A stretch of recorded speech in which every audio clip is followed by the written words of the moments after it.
Hello, 10th graders! Second lecture of period 5.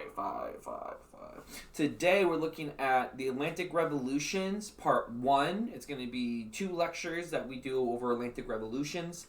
Today's lecture is over the American Revolution and the French Revolution. We are in period 5, as a reminder, 1750 to 1900. So first, why Atlantic? Why is it even called the Atlantic Revolutions? First, it's because, and I'll put this on map, all our revolutions are on the Atlantic Ocean or touch the Atlantic Ocean in some way. And they're also not separate. All these revolutions are connected, both in how there's a domino effect starting with the American Revolution, but also how they all basically have some form of Enlightenment belief that causes these revolutions. And you could argue that without Enlightenment ideas and thoughts, that these revolutions would not have occurred. Cool. So, we're going to start first with the American Revolution, the first Atlantic Revolution. 1775, 1783, the one that made the country we live in today. Cool, so let's look at background or context. Setup of the colonies. So, the North American colonies, called the 13 colonies, were founded by England. Now, England was pretty thrifty. They did not want to waste or spend too much money. So what they did is that instead of other countries, the way that other countries did it, they did not directly found their colonies. There were a couple that they did, but mostly the English allowed companies or groups of people to create these colonies on their own. The English, basically the only role the English played in forming these colonies was to elect the governors or choose who was the overall head of these colonies. So you had companies, joint-stock companies forming them, or groups of people, often people who wanted religious freedom, forming these colonies. So an important thing to understand when it comes to how the British set up these colonies is that the colonists basically paid for everything themselves. The roads, irrigation, everything that had to do with infrastructure came out of colonist taxes. Colonists paid taxes directly to their local colonist governments. And so the colonists are already kind of used to doing things themselves in their own colonies. This then leads to this idea known as salutary neglect. The English, if you think about the idea of mercantilism, did early on wanted to follow these mercantilist ideas. They passed laws about how the English colonies were only supposed to trade with the mother country, England. They passed laws about what could be traded, what could be grown, things like that. But what happened is that the English, remember, they're about being thrifty. They want to save money. So instead of causing issues, instead of wasting money enforcing these laws, what they did instead was basically said, look, we'll leave you alone. We'll let you ignore our rules as long as you stay loyal and you pay a minimal amount of tax. So I want to state this really clearly, make sure we understand this idea of salutary neglect. It's the idea that the British are letting the American colonists ignore the laws to kind of do what they want as long as they stay loyal to the British and pay some basic taxes. Now, what does that do? What happens is that since these laws are on trade or being ignored, the upper class of America are made up of 2 groups. One are merchants who often make a lot of money smuggling or illegally selling goods to other colonies, other countries, not just to England. And also farm owners, plantation owners who make a lot of money off the slave trade, who make money off growing lots and lots of cash crops. And they also make a lot of money off the illegal selling of their goods, selling it to people who are not just the English. So with that, what happens because of salutary neglect is that you have people who are already used to and already view themselves as pretty independent. You have this upper class of people who are used to running things on their own, who have developed their own institutions, and also make a lot more money not following English laws. And so already the upper class, the most powerful people in the colonies, already feel pretty independent from the British. Cool, we're going to pause there and you're going to answer your first question around the context of the American Revolution. Alright, so going into part 2, we're looking at the revolution itself. So, what changes? What causes this change to the status quo? The British fight this war called the 7 Years' War against the French. And what happens is that, as we know, wars cost a lot of money. So the English have to go back on their word and actually start enforcing the laws that they put in place. They start taxing the American colonists more. They put in new taxes around tea and stamps. They also basically try to enforce the trading laws. So the American colonists could only trade with England, which ruined a lot of the businesses that they had set up. So, since the British are not actually enforcing their taxation code and these mercantilist policies, what happens is that the American colonists, of course, do not like this and start to resist. So, what is their reasoning? Besides just this idea that we don't like these taxes, we don't like these laws. Basically, the reasoning comes in two parts. First, the British Parliament, or the ruling body, is an elected body that rules in tandem or with the king. Now, the problem is that the American colonists have no one in the British Parliament or the British government who represents the needs of the American colonists. And so what the American colonists argue is that since we have no voice and no say in the government, we should not be taxed. The government has no right to tell us how to tax us or what laws we have to follow, since we have no voice in it. As the colonists continue to resist these British laws, the British are going to send more soldiers to make the American colonists follow these new laws. That comes to the second reason the colonists give.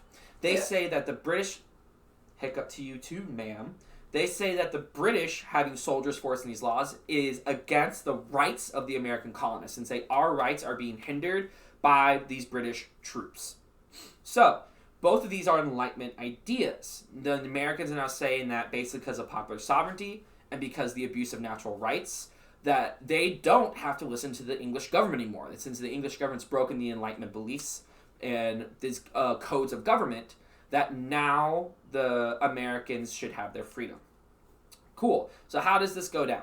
In 1775, Thomas Jefferson writes the Declaration of Independence, which is full of Enlightenment ideas, and the American Revolution officially starts. Now, who leads this revolution? The revolution is basically led by those already in power. The merchants, the plantation owners, basically the wealthy of the colonies are generally the ones who are taking part in this revolution. That is often because they're also the ones who are educated in Enlightenment ideas. They're also the ones who have been most heavily affected by the British actually following through on these laws. Overall, over the time period, the Americans are able to win thanks to heavily the help from the French, who sent soldiers and ships and other things to help the Americans win. And the Americans did get their independence. Yay! Now, the question is, what are the effects of this revolution? With the Americans gaining their freedom, pretty much not much changed. What does change is that Americans officially have a representative democracy where people vote, choose who rules them, and have a pretty heavy say in the government, along with the whole purpose of government to be protecting people's rights. That's great. In fact, America is one of the few countries at the time that has that, or if not the only one. Now, the issue being, though, is that outside of that ideal, not much has actually changed in American society. The only people who are allowed to vote are white men with land, thus the poor, anyone who is not white, and women cannot vote, which is basically the same as it was during colonial times. The people who are already in power, the rich merchants, along with the rich plantation owners, are still the ones in power. There is still slavery in the southern part of the United States. And overall, the power structure that existed is still the same. So truly, this was a revolution of the elites who wanted to maintain their power and kept it that way after they gained their freedom from England.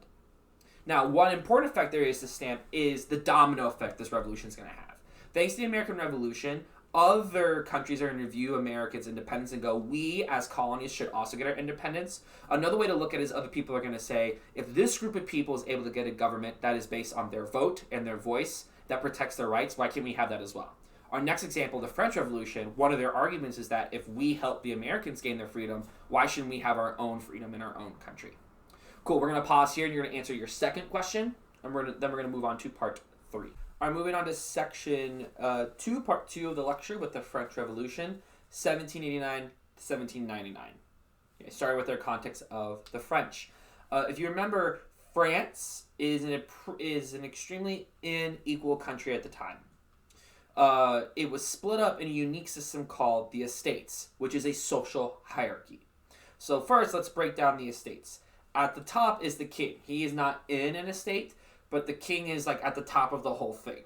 He is what we call an absolute monarch who has full power of the country, and basically everyone has to do what he says. Basically at this time, the strongest the French king has ever been. After that, we have the first estate, which is the clergy. The clergy are Catholic church officials, and they make up about 1.5% of the population. Members of the clergy are often made up of people from noble families.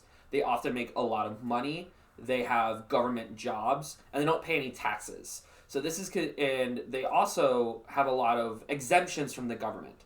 So they are in a pretty good spot. The second estate is the nobility, also known as the aristocrats. These are people born into power, usually what we call landed people or people who own land. They are also about 1.5% of the French population, 200,000 people. They are the ones who have the highest positions in the military, in government, and also run important industries. They own most of the land in France and get their power basically directly from the king. They are exempt from all taxes, and they also are afforded most rights by the French government. At the bottom is the third estate, and this basically makes up everybody else.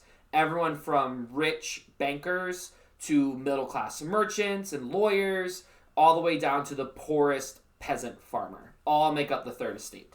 This is about 96% of the French population.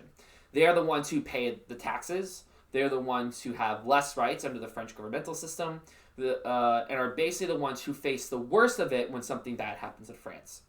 Speaking of which, France at the time of 1789 is facing catastrophe, or is basically close to ruin, thanks to a combination of a few things. One, huge debt from fighting wars and general government incompetence, as well as not taxing the nobility. Second is a famine or a drought, lack of food, which is skyrocketing food prices. And third, the increase of peasant riots, as peasants riot against corrupt officials, food that is too expensive, and anger against the lack of governmental response and help. Because of this, the King of France is basically afraid of the French country falling apart, and he calls what is called the Estates General. This is a meeting of officials who represent every estate, and is something that is called very rarely. They have the power to debate over issues in the country and to vote on and give recommendations to the king about changes that should be made. Every estate brought to the Estates General issues they have with the country. The problem is, though, is that every estate only has one vote. So the second estate, the first estate, the third estate each have one vote. As the third estate shares solutions they have to the country's issues, such as equal rights, equal taxation, protection of their rights by the government, and the ending of corruption within the officials and governmental positions. All of these suggestions were shot down by the first and second estate. And as the third estate realized that they would not get any changes and not any support from the government, this was basically the straw that broke the camel's back and eventually led to the start of the French Revolution. We're going to go ahead and pause here. You're going to answer your third question. Go ahead and go. Cool, you've hypothetically answered that third question. We're going to go into the last part of our lecture about the revolution itself. So, first we want to break down the leaders and the beliefs of the revolution, or the goals that the revolution had. While in the American Revolution we talked about how it was a revolution of a colony versus a mother country, and within that colony it was the upper class or the people in power who were leading that revolution. The French Revolution is just a country, and who is revolting or who's leading this revolution, it's the lower class against the higher class. The third estate against the first, second estate, and the king. Now, even though we can say it's the lower class rising up, it is important to note who is leading this revolution within the third estate. This is generally led by the middle class. Educated, often Enlightenment ideas, men who also had a little bit of wealth. They were usually doctors, lawyers, basically not the rural peasant farmers. And this shows in where the revolution was most popular.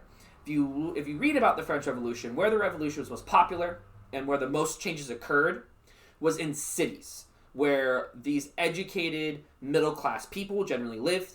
The rural areas did not revolt as much as the peasants, who were still under pretty heavy control by the Catholic faith, often did not revolt in the same level. Now, when we look at the goals of this revolution, it was heavily Enlightenment-based. This is seen in the first revolutionary document that was created, called the Declaration of the Rights of Man.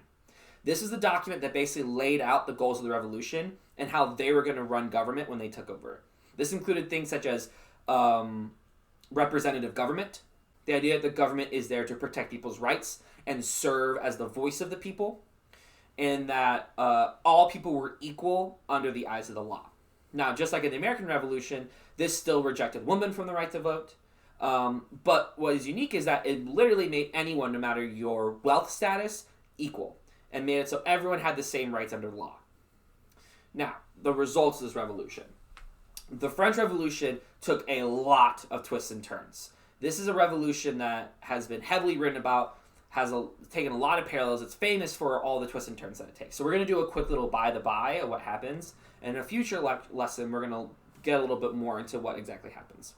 So at first, the revolution... so the first big step the revolution takes is overthrowing the government. And what they do is that they actually execute the king and the queen by guillotine. This was, by European standards at that time, a monumental event. You did not see revolutions that executed the king and the queen like this. This immediately turned basically every European country against the French Revolution, as kings were afraid that this sort of rebellion would then incite other revolutions in their own countries. And so basically everyone almost immediately declared war against France. After the execution of the king and queen, this led to what was known as the Reign of Terror, as the French Revolution kind of went off the rails. What happened is that during the Reign of Terror, basically hundreds of thousands of people were executed by guillotine within France.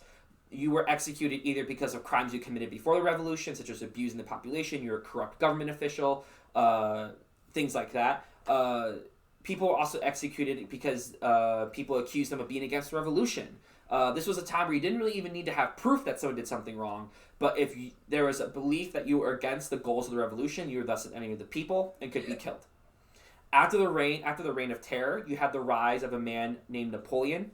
He was a general who fought for the French and supported the French Revolution, and he was on the front lines of the French war against many other European countries. His victories made the French population view him as like a savior figure, and pretty quickly he became Emperor of France, promising to continue the goals of the revolution. Now, I know this seems odd, this idea that this whole group of people who fought to create a representative government, one that was not ruled by a king, turned to an emperor, but that's basically where the revolution was at that point. What happens is that Napoleon conquers most of Europe and then loses. With Napoleon losing, the French monarchy was reinstated and things basically went back to the way they were. Now, it's easy to say that the French Revolution thus failed, but we need to be a little bit more careful than that. While the French Revolution did not succeed immediately, it planted a lot of seeds and a lot of beliefs about how government should be set up. And you can count on many revolutions that happened throughout Europe throughout the 1800s and into the 1900s as directly related to the French Revolution itself, and how it spread and increased the belief in Enlightenment ideas that's going to make people force changes within their own governments, starting in Europe and then eventually around the world. And that was my effects, basically. The effects is that this like increased spread, this idea of like what the French Revolution represented, what could be spread Enlightenment ideas, and makes it much more likely that people start holding their governments accountable, forcing change, and leading to the fall of kings and the weakening of kings in Europe and then eventually worldwide. All right, go ahead and answer your question 4, and then we're going to go into our document practice as a class. Woo!